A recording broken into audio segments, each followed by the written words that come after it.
今日想講下隨後詠春，其實係一個用力嘅藝術。咁呢個用力嘅藝術咧，有兩點係需要注意下嘅。一個咧就係運用力線嘅問題，第二個咧就係要產生雙向力，甚至係多向力。咁首先我會講下力線嘅問題。咁又用翻我哋之前用嘅一個例子，就係我做一個攤手，而對方咧係咁樣撐住你啊。咁咧其實佢呢個咁嘅姿勢咧係有一個最強嘅力線嘅，我叫做嗱。譬如佢呢度咁樣撐過嚟咧，如果我伸住係沿住佢呢一度咧嚇，咁我可能有機會大力過佢，但係咧都嗱我遇到佢啦，我一路發力咧遇到佢嘅。咁佢一路加咧，咁我就過唔到佢啦。咁因為咧，其實咧嗰兩個力咧就係互相碰撞，即係話個力咧，呢度有個力過嚟，喺呢一邊咧有個力對翻。咁呢個狀態咧就變成係鬥力，即係睇下邊邊力大，咁咪邊邊贏咯，係咪？咁而家咧，譬如因為咧佢都應該佢都係有小念頭個架構。咁佢呢條力線好強，咁如果我大力過去咧，嗱咁佢會俾我推到退後，但係仍然能夠破壞呢一個結構嘅，因為只能夠成個人咁樣推走佢啫。咁呢個咧就係一個互相鬥力嘅狀態，係嗰條力線係完全係對上嘅。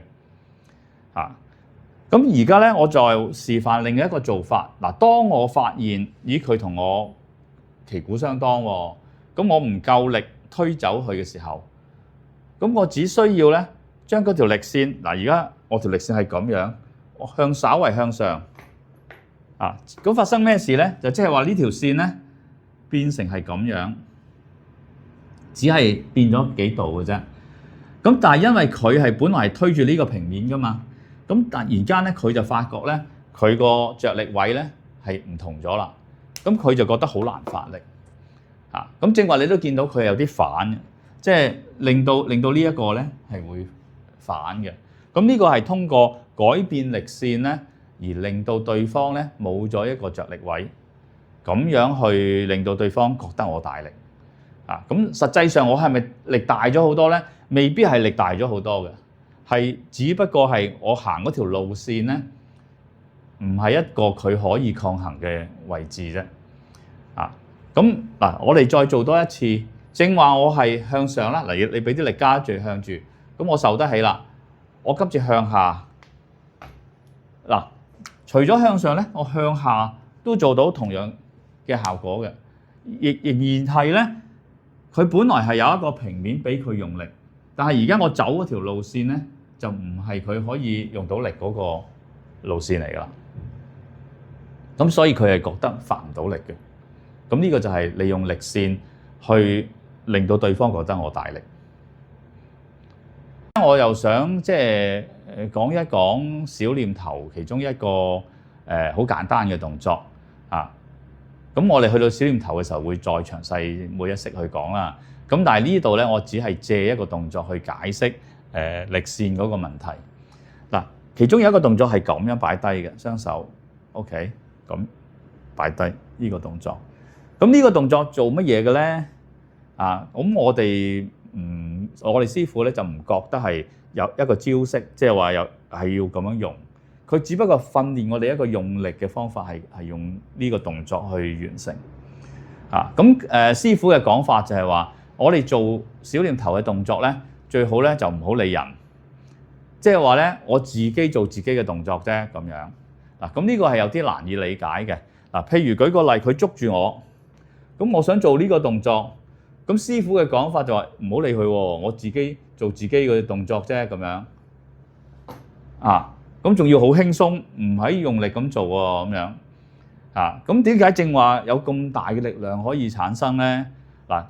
唔好理人呢樣嘢咧，比較難理解嘅。我都思考咗好耐，點解唔理人咧咁樣？咁我而家嘗試咧，就係用一個科學啲嘅方法去解釋呢樣嘢。嗱，如果咧我呢一個動作，首先我先解釋就係，如果佢碰住我個手踭，咁如果咧一般人做呢個動作咧，就覺得個手踭要直線向下，咁就想坐落去，想坐落去，咁呢個力反而就細咗㗎。咁如果我好輕鬆咧，我唔理佢咁樣，我唔理佢，我淨係做自己嘅動作咁樣，做咁大力喎咁樣。點可能即係會咁樣咧？咁樣嗱，其實你留意下我個手，你留意下我個手嗰個走動，個踭嗰個走動，因為咧個踭嘅移動咧，個踭係向下移動啦，係咪？其實佢源自咩咧？係源自個肩膊嘅轉動。咁呢個係圓心，呢個係圓周嚟嘅關係嚟嘅。咁所以個踭要移動咧，其實佢係走弧線嘅，係嘛？因為佢喺個圓周上面走啊嘛，佢唔係一個直線向下噶嘛。嗱，而家我唔理人咁，我自己好自然做佢嘅動作咧，佢係行緊一個弧線嘅。咁所以正話咧，你見到佢跌嘅方向咧，佢唔係向下跌嘅喎，即係話我唔係咁樣向下坐嘅喎，我係做自己嘢啫喎。咁所以佢係跌咗嚟呢一邊嘅，咁咪就係應翻，因為我嗰條路線嘅走法。嗱，咁呢個就解釋咗我正話講嘅力線嘅問題啦。因為咧，佢隻手咧係向上直線咁樣去諗住托我嘅。如果我直落咧，直落嘅時候咧，其實唔係淨係純粹呢兩個關節嘅活動嚟嘅，因為佢嘅正常單獨嘅活動咧，佢一定係行弧線嘅。咁但係我哋嘅思想咧，就係人哋向上抬我咧，我就向下頂佢。咁你就做多咗啲其他嘢，令到嗰條線向下。咁但係你因為你向下咧，就同佢向上咧碰到正啦，嗰兩條力線，咁佢就有得托啦。咁但係而家我唔理佢咧，我行我自己嘅咧，就係一條弧線嚟嘅。咁佢如果佢唔知道咧，佢純粹向上托咧，佢就會遇到我走一條路線，唔係佢可以發到力嘅路線，所以佢就會受唔起啦。嗱，為咗解釋呢樣，再解釋呢樣嘢咧，咁而家我又再做呢個動作。不過咧，佢而家完全清楚我正話講嘅嘢，即係話咧，我準備咁樣行嘅，佢知道啦，佢變咗佢係咪淨係向上托咧？佢就會追住我嘅路線嚟對抗啦。咁我而家做嗱，我嚟唔到啦，甚至如果佢再大力啲咧，我跌添啦。咁呢個雖然我好似做失敗咗，其實唔係失敗，我係想解釋翻咧，呢一個道理係合理嘅。如果一般人唔知淨係向上抬咧，我一擺咧佢就受唔起，因為嗰條路線唔係佢預計嘅路線。但係而家佢預計到我條路線咧，其實佢又可以同我個力線咧係對翻嘅。咁呢個就係其中一個巧妙嘅地方啦。嗱，除咗力線，咁大家明白啦嚇。不過你要訓練嘅，即係你練，即係點樣可以唔理人哋咧？唔係講咁容易嘅，其實即係你係會用翻你自己嘅習慣去做咧，就會理人哋嘅。理人哋咧，而且係用一啲方向咧，唔係一個最有利嘅方向，個力線係對得唔好嘅。咁但係除咗力線咧，我哋仲有一樣嘢叫做雙向力。嗱，師傅咧就主要係喺尋橋嘅時候咧係講雙向力。咁但係我就覺得咧，根本喺小念頭咧已經產生到雙向力嘅。我又用翻同一個動作，又係同樣呢一個動作。咁今次咧，佢唔係托呢度啦。如果佢捉呢一個位，咁一般人咧個意識咧就會喺俾人捉住嗰度，喺嗰度掙扎。咁我哋提倡點咧？我哋係將唔好理佢，我仍然個意識擺喺個手踭，即係佢捉唔捉我都唔理佢啦，都係當佢一樣嘅，甚至當佢唔喺度添啦。咁然之後咧，我又做好似正話咁咧，做翻個手踭自動嘅喺個曲線上面嘅移動，咁就會咁樣。咁佢都好難受啦，係咪？咁但係咧，因為佢而家係捉呢個位置啦，我除咗呢個關節可以移動，另外呢度仲有一個關節嘅喎，佢除咗移動，佢可以轉動嘅喎。咁即係話咧，佢可以咁樣打開嘅，係咪？佢可以咁樣打開嘅。咁如果咧我先行呢個嗱，令到佢已經係難受㗎啦。咁喺呢個時候呢度唔斷，然之後呢度再打開咧，嗱就會產生咁嘅狀態。咁好似係咩情況咧？就係呢度有兩個力，咁咧已經係對抗緊啦。咁但係突然間有多一個方向嘅力咧，咁呢個人就好難受啦。啊，如果係多咗一個方向嘅力，咁當然啦，我哋而家唔係話我揾多個人嚟啦，我自己一個人點能夠產生多過一個方向嘅力？雙向力或者多向力咧？啊，咁咧就可以用翻呢個去解釋。嗱，我呢一度行緊，我手踭行緊，已經係有條咁嘅路弧線啦。咁啊，突然間呢度打開咧，就有個咁嘅方向嘅力，咁就兩個力咧一齊咧，就令到佢好難應付，就係等於呢一個情況，係呢度係等於手踭啦，移動啦，佢已經係要頂住我啦。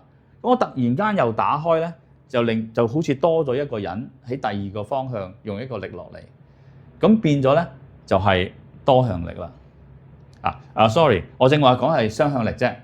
如果多向力咧，就要再加多一個方向。嗱，如果可以加多一個方向，亦都可以加多兩個方向。咁啊用翻呢一個例子。嗱，第一個方向呢度轉啦，第二個方向呢度加啦。第三個方向我咁樣擺落去。咁因為我主要講嚟講去都係我啲關節係好輕鬆嘅，好輕鬆嘅狀態，佢冇鎖死咧，佢係好自由咁樣可以活動。咁所以咧可以加到雙向力、三向力，正話係三向力啦，係咪？咁會唔會四向力啊？都仲係可以嘅喎。點解咧？喂，你手上面都係得咁多關節啫，係咪？咁但係咧，你唔好忘記喎，我呢個中軸正話講尋橋嗰個中軸咧，都係一個加力嘅方向嚟嘅喎。咁譬如話落1、2、3、4，嗱，咁呢度一轉咧就四向力㗎啦，已經係。咁當然啦，即係用嘅時候就睇應用嘅情況啦，就冇話規定我要用幾多個方向，亦都未必需要用好多嘅。因為其實加多一個已經係對方唔係容易去應付㗎啦。咁呢度就係想講咧，我哋係可以通過小念頭同埋尋橋兩套拳咧，係產生雙向力、多向力。咁另一個方法就係個力線，即係唔好同對方硬碰硬。咁咧令到對方成日都發唔到力，冇咗一個發力嘅平台，令到對方。咁呢個就係隨係詠春用力嘅藝術。咁之後我哋再講嗰啲小念頭尋橋標指嗰啲拳術嘅時候咧，其實都係會仍然係圍繞呢啲用力嘅道理嘅。